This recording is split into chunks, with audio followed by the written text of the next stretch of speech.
We are all made of stardust, and our stories are the light that shines through the endless dark of space. Join us for a cosmic journey through the human experience and the magic of existence.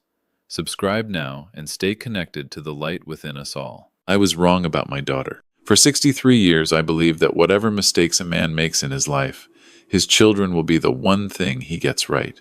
I built my landscaping business from a single pickup truck and a second-hand mower. I worked weekends when other fathers watched football. I missed school plays and birthday dinners and one graduation, my own daughter's college graduation, because I had a commercial contract deadline that would have bankrupted us if I missed it. I told myself it was all for her future, for the inheritance I was building brick by brick, callus by callus. Her name is Sandra. She is 41 years old. And last November, she tried to take everything from me before I was finished with it. I want to tell you what happened. Not for sympathy, not because I enjoy revisiting it, but because what saved my life was a quiet man who had every reason to stay silent, and I think the world should know that people like him still exist. My name is Robert. I am 67 years old. I live alone now, in a smaller house than I used to, in Asheville, North Carolina. I am healthier than I have any right to be, given everything, and I am, despite it all, at peace. But let me start at the beginning. My wife Carol passed away 4 years ago from a stroke. It was fast, which the doctors said was a mercy. I am still not sure I agree with them. Fast means no goodbye. Fast means you go to bed with your wife beside you and wake up alone in a way that no amount of years will fully fix. After Carol died, Sandra came home for the funeral and stayed for 2 weeks. I was grateful for that. She cooked for me, cleaned out her mother's closet when I couldn't bring myself to do it, sat with me on the porch in the evenings without feeling like she needed to fill the silence. For those 2 weeks, I remembered why I had worked so hard all those years. She was worth it. Then she went back to Phoenix, back to her husband, Derek, and her life. And I went back to running Callaway Grounds, my company, alone. The business had grown considerably since those early days with the pickup truck. We had 14 full-time employees, contracts with 3 commercial properties in the Asheville area, and a reputation that I was quietly proud of. Nothing flashy, just honest work done well, for 38 years. About 18 months after Carol's funeral, Sandra started calling more. Not the brief check-in calls we'd settled into. These were longer, warmer, full of questions about the business. How were the quarterly numbers? Had I thought about retirement? Had I talked to a financial advisor recently? At the time, I read it as concern, a daughter paying closer attention after losing her mother. I was touched. Derek started joining the calls. He's a financial consultant in Phoenix, or so he's always described himself. Trim, soft-spoken, the kind of man who says absolutely instead of yes and makes you feel slightly managed every time you speak with him. I had never fully warmed to him. There was always something a little too prepared about Derek, but Sandra loved him and he treated her well, so I kept my reservations to myself. Last spring, they proposed moving back to Asheville. Sandra said she missed home. She said she wanted to be close to me, especially as I got older. Derek said he could run his consulting practice remotely. They found a house 12 minutes from mine. I helped with the down payment. I am not saying that to cast it in a dark light, I offered, and I meant it. I wanted them close. I was lonely in ways I hadn't admitted out loud, and having Sandra nearby felt like something Carol would have wanted. They moved in June. For the first 2 months, it was genuinely good. Sandra came by for dinner twice a week. Derek and I watched a few ball games together. It felt, cautiously, like family again. Then, in August, they started talking about the business. The conversation began reasonably enough. Sandra pointed out that I was 67, that I'd been running Callaway Grounds essentially alone since Carol died, that I wasn't getting younger. She wasn't wrong. My knees ached in the mornings. I had started delegating more of the physical work and spending more time on estimates and client relations, but the administrative load was still heavy. I had been thinking about succession, vaguely, for a year or 2. Derek had a proposal. He would come on as a managing partner, gradually take over operations, client relationships, the financial side. I could stay involved as much or as little as I wanted. When I was ready to fully step back, we could formalize the transfer of ownership. It sounded reasonable. It sounded like family taking care of family. I told them I'd think about it. What I didn't tell them was that I had already started thinking about it differently. Callaway Grounds was worth somewhere between $400,000 and $500,000, not a fortune, but a solid, real asset. Decades of reputation, long-term contracts, a name people in Asheville trusted. Transferring ownership to Derek, who had no background in landscaping, no relationships with my clients, no understanding of the actual work, it gave me pause. But Sandra was my daughter, and Derek, for all his smoothness, was her husband. I told myself I was being too suspicious. Carol always said I was too slow to trust. I said I'd have my lawyer draw up a preliminary agreement for us to review together. That was September. In October, my driver, Leon, started watching me differently. Leon Briggs has worked for me for 11 years. He is 54 years old, former Army, 2 tours in the early 2000s. He came to me through a veterans employment program, and I hired him initially just to drive equipment between sites. Over the years, he became something else, part driver, part scheduler, part quiet presence that kept the whole operation running smoothly. He doesn't talk much. He notices everything. He started driving me to my afternoon meetings in early October because my right knee had gotten bad enough that long drives were uncomfortable. Sandra had suggested it, actually. Looking back, I understand why she wanted me out of my own car. It was easier to manage my schedule if someone else was doing the driving. What Sandra did not account for was that Leon is not manageable. I didn't notice the change in him right away. He was always quiet, so the extra silence didn't register immediately. But around the second week of October, I caught him watching me in the rearview mirror during a drive home from a client meeting. Not a glance, a long, careful look, the kind that means someone is deciding something. I asked him if something was wrong. He said, "No, sir, just tired." I let it go. A week later, we were driving back from a dinner meeting at a restaurant in West Asheville. Sandra and Derek had joined. They'd been attending more of my client dinners, meeting the people I worked with. I thought, at the time, that they were learning the business. I understand now what they were actually doing. On the drive home, Sandra was following behind us in her own car. Leon was quiet for most of the drive. Then, about 2 miles from my house, he said, without looking away from the road, "Mr. Calloway, I need to tell you something, but I need you to hear me out before you react." I told him to go ahead. He was quiet for another moment.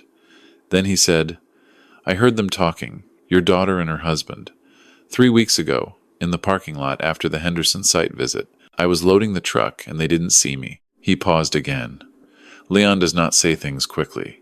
He means every word before he speaks it. They were talking about the transfer timeline. Derek said it needed to happen before the end of the year for some tax reason. Sandra said he started again. Sandra said that once the paperwork was signed, it didn't matter what you thought about it afterward, that you'd be in no position to fight it. I was quiet for a long time. I asked him what he thought she meant by that. He said, "I don't know exactly, sir, but I've been watching since then. And I think you should see a doctor, before anything else, before you sign anything." I asked him why a doctor. He kept his eyes on the road. "Because you haven't been yourself. And I don't think it's just grief. I want to be honest about my reaction, because I don't think it's useful to pretend I handled it with wisdom and calm. I was angry, not at Leon. I believed him immediately, which perhaps says something about the suspicions I had already been quietly carrying. I was angry at Sandra, at the possibility of it. At the fact that I was 67 years old and sitting in my own company's truck being told that my daughter might be engineering something against me. I also knew, in the way you know things you've been refusing to look at directly, that Leon was right about my health. I had been fatigued for 2 months. I'd attributed it to the autumn workload, to the knee trouble, to being 67. I had a low-grade headache that came and went. My concentration in meetings had been slipping. I'd found myself rereading the same contract paragraphs 3 and 4 times. I'd had 2 episodes of mild confusion that I'd dismissed entirely. Once, I got halfway to a client site I'd visited hundreds of times before I couldn't remember which road to take. I had told no one about any of this. I went to my doctor the next morning without telling Sandra. The results took several days. During those days, I said nothing. I went to dinner at Sandra's house and ate what was put in front of me and watched Derek explain a projected revenue model on his laptop, and I smiled and nodded and felt, underneath all of it, a cold and very focused kind of attention settling into me. The doctor's office called on a Thursday afternoon. Elevated heavy metal levels. Specifically, arsenic. Low enough to have accumulated gradually, high enough to explain everything I had been experiencing. Consistent, the doctor said carefully, with repeated low-dose exposure over an extended period. He asked if I had any idea how it might have occurred. I told him I was looking into it. I called Leon from my car in the parking lot of the medical building. I told him what the doctor had found. There was a silence on his end that lasted long enough that I checked to make sure the call hadn't dropped. Then he said, "I'm sorry, sir." Just that, 2 words. But the way he said them, there was a weight in it. The weight of a man who had suspected something terrible and is now confirmed in the worst version of his suspicion and is genuinely, quietly devastated by being right. I told him I needed his help. I told him I wasn't going to tell Sandra or Derek. I told him I needed to understand exactly what was happening before I did anything. He said, "Yes, sir. Tell me what you need." What I needed was a private investigator and a revised plan for the ownership transfer. I contacted an attorney, not the one Sandra had recommended, a different one. A woman named Patricia Holt, who had done some contract work for me years ago and who I trusted. I told her everything. She listened without interrupting, which is the quality I most value in a lawyer. Patricia advised me to document everything, continue taking the supplements the doctor had prescribed to address the arsenic levels, and change my eating and drinking habits without making it obvious. She also advised me to let the ownership transfer conversation continue, but to introduce delays and conditions that would slow the timeline while the investigation developed. I went home and quietly replaced my water filter and started preparing my own coffee every morning in a clean press I kept in my bedroom. Within 3 weeks, I started feeling clearer. The private investigator, a retired Buncombe County Sheriff's deputy named Howard, found the financial picture within 10 days. Derek's consulting practice was not doing well. He had significant debt, 2 failed business ventures in the previous 4 years, and a pattern of moving money between accounts in ways that Howard described, with professional understatement, as creative. The plan, as best as Howard reconstructed it, was straightforward: get me to sign over Callaway grounds to Sandra and Derek under the guise of a family succession arrangement, then either sell the business or use it as collateral to clear Derek's debts. Once I'd signed and the transfer was complete, my opinion would be, as Sandra had apparently said in that parking lot, irrelevant. The arsenic was in my kitchen.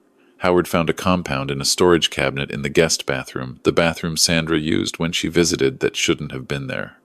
I will not name it specifically. What mattered was that it was consistent with what my blood work had shown, and that it had not come from my regular household. I want to tell you what that knowledge felt like. Finding out that someone is stealing from you is one kind of wound. Finding out that your daughter was slowly, patiently poisoning you, that she had come to family dinners and helped herself to my kitchen and kissed my cheek at the door while doing this, that is a different category of thing entirely. It does not fit inside the normal structures of how you understand the people you love. I sat with it for a long time before I could feel anything other than a blank, disoriented silence. Leon was the one who finally said what needed to be said. We were sitting in the cab of the truck in my driveway, about a week after Howard's report.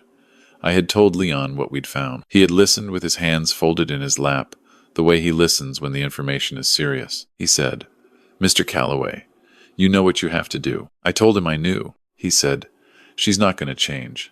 I know that's not what you want to hear, but someone who is willing to do this does not become someone different because you handle it quietly." I nodded. He said, "And I want you to know whatever happens, I'm here. I'll say what I heard. In a courtroom, to a reporter, anywhere you need me. I'm not afraid of them." I believed him. Leon Briggs is the least afraid person I have ever met. The signing meeting was scheduled for the 3rd week of November. Derek had been gently pushing the date earlier and earlier. Patricia and I had been gently pushing back, asking for additional documentation, raising minor procedural questions, buying time. On the morning of the meeting, Sandra arrived at my house early. She had brought a thermos of coffee, fresh brewed, she said, from that place I liked in the River Arts District. She set it on the kitchen table and poured me a cup and smiled at me, the smile she'd had since she was a girl, the one that still looked like her mother, and asked if I was ready for the day. I said I was. I did not touch the coffee. I had already had my breakfast, prepared by my own hands in my own kitchen, and I watched her move around my house, with a strange detached clarity, the way you see something for what it is when you finally stop seeing it for what you wanted it to be. Patricia had advised me that we had 2 options. We could let the civil and criminal process begin through the proper channels. The evidence was more than sufficient, or I could confront Sandra directly. She recommended against direct confrontation. I agreed. Derek arrived. We sat at my dining room table. Patricia joined by phone. The preliminary documents were set out. Derek began his prepared explanation of the terms. 15 minutes in, Patricia said there was a problem with one of the signatures on a supporting document. She needed to reschedule. Derek's face went through 3 different expressions in about 4 seconds.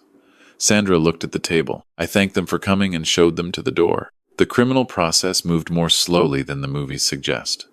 There were interviews, subpoenas, the careful assembly of evidence by people who know how to do these things properly. Howard's documentation was thorough. My medical records were thorough.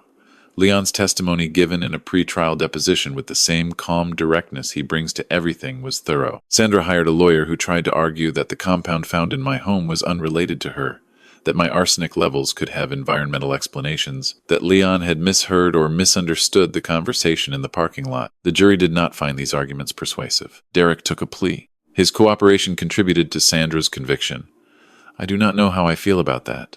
Some days I think it was the right outcome. Other days I think about the fact that he is the one who walked away with a reduced sentence while Sandra, my daughter, who I raised and loved and gave decades of my life to, is the one serving 4 years in a federal facility in Alderson, West Virginia. On those days I sit with it for a while, and then I get up and keep moving, because that is all there is to do. She wrote me a letter, about 2 months after sentencing.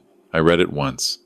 I will not describe its contents in detail, except to say that it was not the letter I would have hoped for. It was the letter of someone who believes they were failed by circumstances rather than by their own choices. I did not write back. I sold the Asheville house in the spring. It had too many rooms that felt too quiet, and the kitchen had an association I was not interested in maintaining. I found a smaller place on the west side of town, closer to the mountains, with a porch that faces the right direction in the evening. Callaway Grounds is still operating.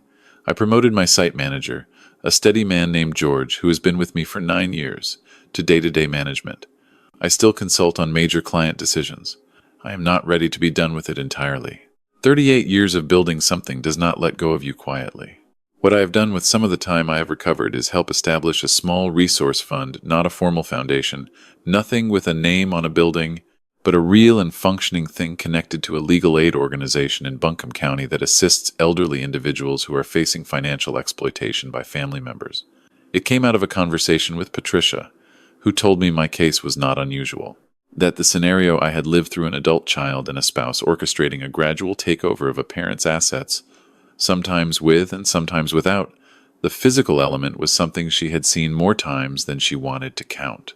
I think about the people who go through versions of what I went through, without a Leon, without a Patricia, without the resources to hire a Howard, or the health to mount any kind of defense before it's too late. Those people exist. They are sitting in houses right now, feeling tired in ways they can't quite explain, signing things they do not fully understand, with no one close enough to notice and say, wait. That thought keeps me moving. Leon still works for me.